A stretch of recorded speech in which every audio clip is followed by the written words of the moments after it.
খাবো স্টার? আমি তো ব্যঞ্জন ছাড়া খাই না, স্টার আমার মুখে লাগাবো না। তুই ব্যঞ্জন খুঁজোই। বন্ধু দেখছস যারা ডাহাতে কি পরিবর্তন ডা পেনশন খা। আচ্ছা বন্ধু, বিকালে মোটরসাইকেল দিয়া ঘুরার ব্যবস্থা কর, 18 ঘুরি গে। ছি বন্ধু, তোরা মোটর সাইকেলে ঘুরস, আমি তো ঢাকা শহর বাইকে ঘুরি, তাও আবার 400 ফিট। হ্যাঁ ওটা 400 ফিট না 300 ফিট। কি রে বেশি কথা ক। আচ্ছা বিকালে দেখা হইবা। আচ্ছা যা, আমি আবার লিপুর বাসায় যাই। এই লিপু বাসায় আছিস? লিপু বাসায় আছিস? কি হয়েছে? তোদের বাসায় আমার কৈতুর গুলো আইছে, তাই এখন দইরা লইয়া যায়। ওয়াও ভেরি নাইস ডেঞ্জারাস তো। বিশাল সুন্দর কইছস তুই। অপমান করিস? তুই জানিস না আমি ঢেকু থাকি, ঢেকু থেকে এসেছি। দেখু দেখি ডাহা শহর থাস না?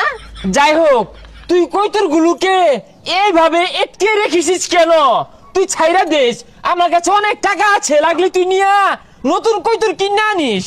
এসব বোনাস এরা তো এটা হয়ে গেছে গা। দুদিন পর তো ডাহা শহর যাবি, পরে গাড়ি ভাড়া থাকতো না। ফোন করে দিছে রে। এ বন্ধু কই ডাতেল দেছে? কিরে রাসেল না? হ।